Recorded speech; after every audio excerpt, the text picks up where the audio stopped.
Buenos dias, właśnie wstaliśmy i wyglądamy jak zombie. 4:30 dostaliśmy kubeczek naparu z koki od panów szarpów, którzy nas właśnie budzili, żebyśmy się szykowali. Budzili waląc w namiot, ale matę de coca z rana bardzo fajnie.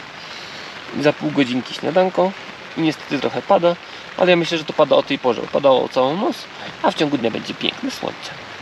5:40 następuje ubranie przed wyprawą. Pokrowce na buty też są. Zobaczymy, czy się sprawdzą. Ludzie się z nas trochę śmieją, jak wyglądamy. Już jest ciepło, ale dzisiaj niestety pada deszcz, więc będziemy sobie szli w deszczu. Mało nagrywania pewnie przez to. Zobaczymy. 5 minut później pierwsza przerwa. Może nie 5 minut, ale jest checkpoint. Sprawdzają paszporty. Znaczy nie, sprawdzają bilety. Czy pan przewodnik ma bilety? Aga się chowa. No i w sumie za chwilkę idziemy dalej. Ciężko jest, bo się robi pod ponczem strasznie gorąco, takie parnie, nie dość, że z góry parno, bo jest tak wilgotno, to jeszcze od środka parno, bo się człowiek chodzi. Będzie niełatwa praca. Ale damy radę. Damy? No pewnie, jak nie my, to kto? Doszliśmy do pierwszego obozu, czyli ja i pan z Włoch. Tam jest obóz. Generalnie oczekiwałem, że tu będzie przynajmniej jakiś daszek, ale daszku nie ma. Są za to konie, tam konie. I ludzie mają swoje namioty, bo tutaj chyba się jakaś inna grupa rozbijała ewidentnie. Po prostu byli wyżej. Teoretycznie jesteśmy na 3300. Zegarek mnie oszukuje, bo mam 2800. Ale 3300. Podobno. No i gdzieś w godzinę od dolnego obozu, ale tempo mamy takie dobre. Pewnie jeszcze kilka minut poczekamy, aż dojdzie reszta grupy, bo na razie jesteśmy we dwóch. No i jeśli miałbym porównać drogę do jakiejkolwiek, to bym powiedział, że to są takie w sumie nie Bieszczady, bardziej Beskidy, błotniście, tak, bo pada deszcz, to jest błoto, ale nie ma ostrego podejścia, tylko tutaj robi różnicę ta wysokość, że no jest faktycznie troszeczkę rzadsze powietrze i się bardziej sapie, ale to tyle. A tak to się idzie luzacko, chociaż pan przewodnik mówił, że do góry będzie gorzej. Zobaczymy. Doszła Agnieszka. 2 km za nami i jest prawie 7. Chyba, nie wiem, O, to w sumie na zegarek nie patrzę. która jest. Ale jest wilgotno, w sumie jest wilgotno z zewnątrz i pod płaszczem też. Godzinę idziemy. Tak, jest wilgotno, ale jest ciepło. To jest przyjemne. O, jest reszta naszej grupy. Ciut poniżej tego obozu są kibelki. Jestem w ciemnym, bo jestem pod daszkiem, ale i tak jest tragicznie, więc no słaba jakoś tutaj. Ale czego się spodziewać w dżungli, generalnie w górach. No i trochę mnie martwi, że przemaka plecak, więc zobaczymy, mam nadzieję, że nie będzie całkiem mokry na końcu dnia.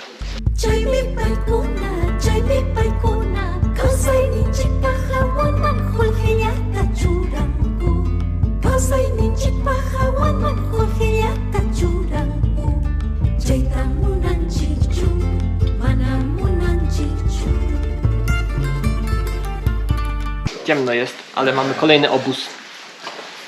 Tym razem z daszkiem prawdziwym ze słomy i drewna. Czy to są kibelki, ale chyba nawet w lepszym stanie niż te, co ja byłem wcześniej. I jesteśmy na wysokości 3800 metrów. I dalej pada. Ale dlatego, że jest wcześniej, bo 8:30. Wow. Chyba 40 może. Więc nie tak źle. Ale przeszliśmy prawie 4 km. I chyba jakieś 700 w górę, ale jeszcze mamy drugie tyle w górę. Tak, z 10 zostało. Jest wymagający dzień, ale dajemy radę. Pada i się zaczyna robić coraz już chłodniej. Szkoda tylko, że właśnie nie można kamerki wyciągać, bo tak wodoodporność ona ma słabą, więc porobię zdjęcia i będzie slideshow wrzucony co jakiś czas, a nagranie pod daszkiem, jak będzie opcja. Zobaczymy, kiedy następna przerwa i czy nie będzie padać. Mamy nadzieję, że przestanie. Czekamy, aż wyjdzie słonko. To my na szlaku. Dalej pada. Chyba jesteśmy gdzieś na około 3900, tak mniej więcej. Do Przełęczy mamy jeszcze 300 metrów w górę. I jesteśmy teraz na poziomie Kosodrzewiny, która w Peru okazuje się być trochę inaczej wyglądać, bo ma takie liście podłużne, ale jest tego też tutaj dużo i zobaczcie.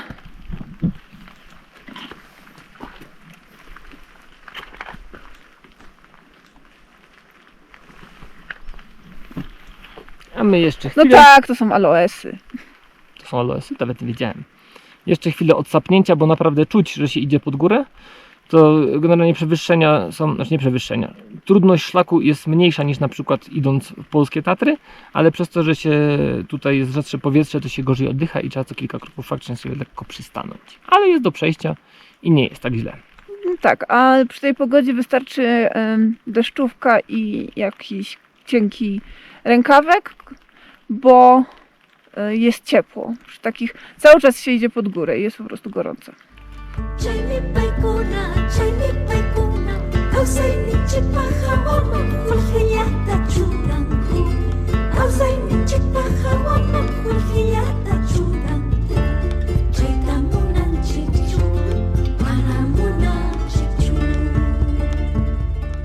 No i dotarliśmy. Jesteśmy na najwyższym punkcie na szlaku. Przełęcz Warmiwa-Niuska. O ile dobrze czytam. Ile wysokości? 4215 metrów nad poziomem morza. Najwyższy punkt ever, jaki do tej pory osiągnęliśmy, póki co, bo nie mówimy jeszcze, że tak powiem, nie stawiamy kropki, ale na dzisiejszym szlaku i szlaku Inków to jest najwyższy punkt, więc zdecydowanie tak. A w tłumaczeniu na polskim to znaczy? Przełęcz martwej kobiety i po dojściu tutaj jestem w stanie sobie wyobrazić, czemu ona była martwa. Znaczy wyjście na ostatnim odcinku faktycznie daje się we znaki. Zaobserwowaliśmy jedną kobietę, która no, miała problemy z oddychaniem i była wspierana przez tutejszego szerpę. Takim go, go, you can do it, one step, next step. I lekko się gibała troszeczkę. I w sumie też. wyszła, więc okej, no gibała się tak, bo no, zawroty głowy można wyczuć. Ja nie czułam nic takiego, może leciutko, ale mam tą świadomość, że już teraz będziemy schodzić, więc na pewno będzie lepiej, a nie gorzej. To pomaga. Mnie tylko lekko głowa boli, takie pulsowanie czuję, takie pewnie to moje serce, ale w sumie to nie należy za długo tutaj przebywać, schodzi się na dół i generalnie wtedy ta choroba wysokościowa przechodzi, no bo im niżej, tym lepiej. A miejsce, w którym jesteśmy, ma szczególnie ważne znaczenie, bo w przeszłości to właśnie tutaj odbywały się ceremonie religijne, w tym ofiarowanie darów andyjskim bożkom. Inkowie czcili góry jako bogów, więc tutaj było jak najbardziej ważne miejsce dla nich. Zaraz pokażę widoki, a potem schodzimy myk pyk do obozu. Podobno 2 godziny w dół.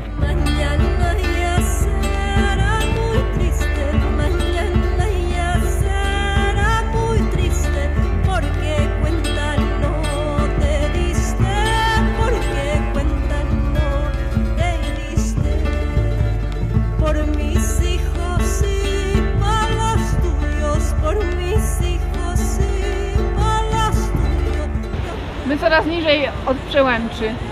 Deszczyk pada umiarkowanie, woda szumi, piękna okoliczność przyrody, roślinki rosną i można się napić. I jak pytałem pana, to deszczyk podobno nie przestanie padać, bo w sumie zaraz schodzimy do lasu deszczowego, więc jak las deszczowy, no to jest deszcz. A też przy okazji zapytałem, czemu te schody są takie wysokie, bo mówię, że mogliby budować niższe, żeby lepiej się szło. On mówi, że nie, to było celowo po to, żeby generalnie uniknąć podbojów na tych terytoriach, żeby było trudniej wejść ludziom, armiom i żeby pokonać Inków. No i faktycznie Machu Picchu nigdy nie zostało zdobyte przez Hiszpanów, dlatego tak się dobrze zachowało, ale to zobaczymy, jak tam dojdziemy, czyli za 2 dni.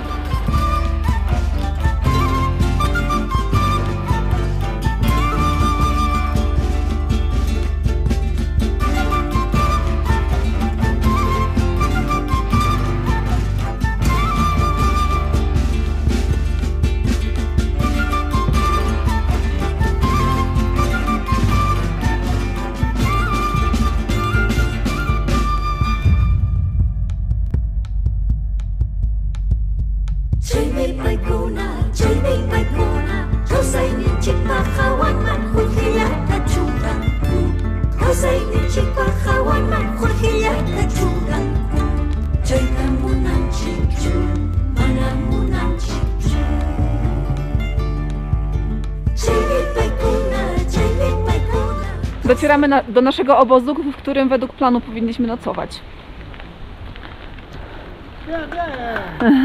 Dostajemy brawa. I tutaj już Tomaszek czeka. Zjeździliśmy 3500 metrów nad poziomem morza.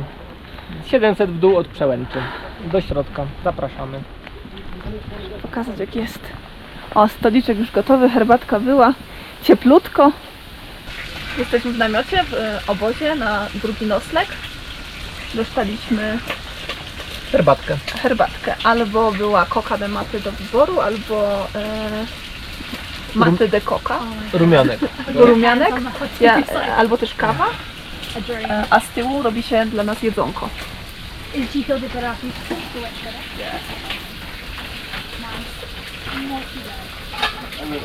Dzisiaj kucharz ma urodziny, więc przygotował nam świnkę morską w prezencie. Już w kawałeczkach.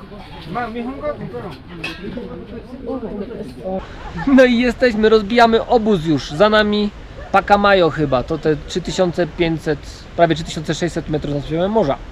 A tam z tyłu widać jak się przesuwają chmurki i widać odsłaniają góry. W ogóle wyszło słonko i przestało już padać. I wszyscy się cieszą, rozbijają się namioty. Jeszcze trwa tylko szukanie naszego materaca, bo zaginął. Ale tak to już generalnie jest dobrze. Tak, bo można suszyć rzeczy. To jest ważne. I jest po 14, a my myślimy o spaniu. Namioty rozbite. Ja się już, powiedzmy, że wyprysznicowałem chusteczkami. Aga idzie się wyprysznicować, więc idę jako eskorta.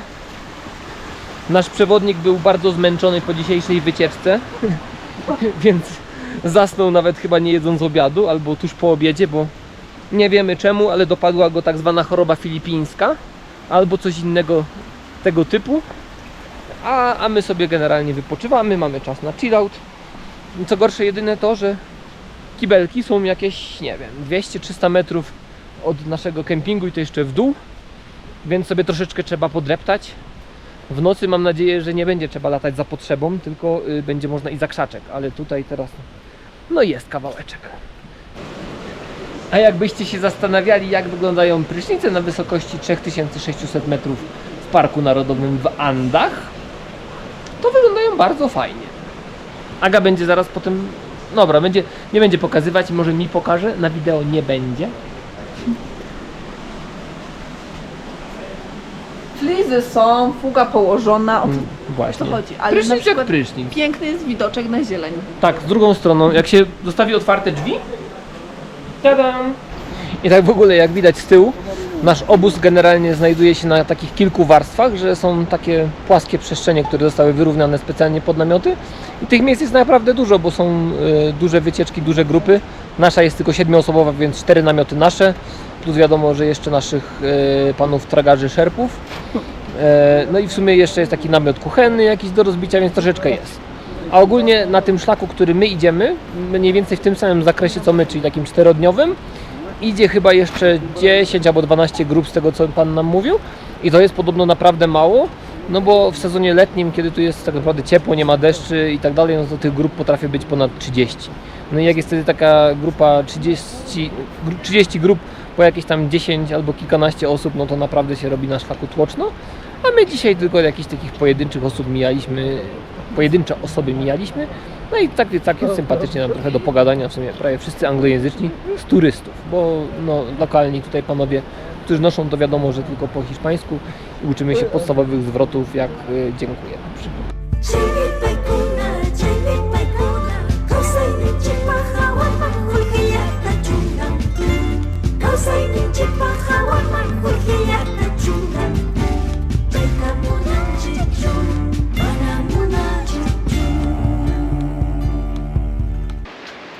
Idziemy właśnie na ostatnią wieczorną wyprawę do toalety.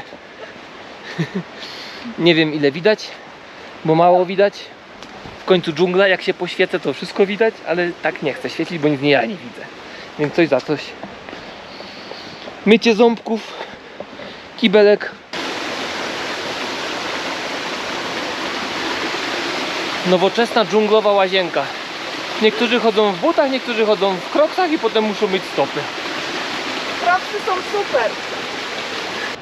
Drugi dzień naszej wyprawy na Machu Picchu dobiega końca. Jest 8:30, my już w namiocie, w śpiworach. Układamy się do spania, tak.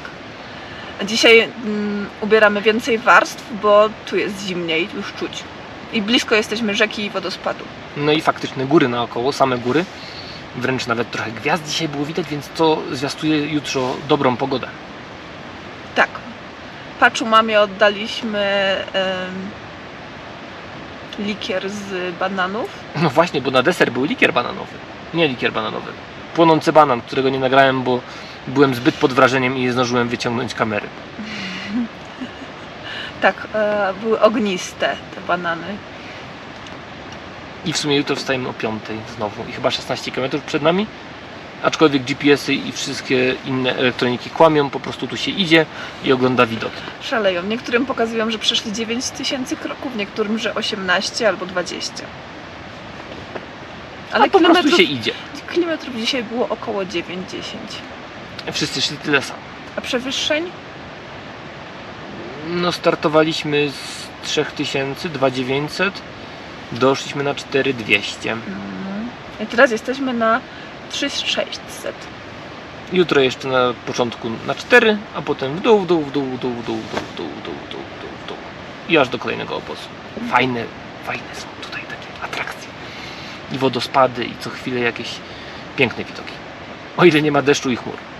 Do spania. Dobranoc.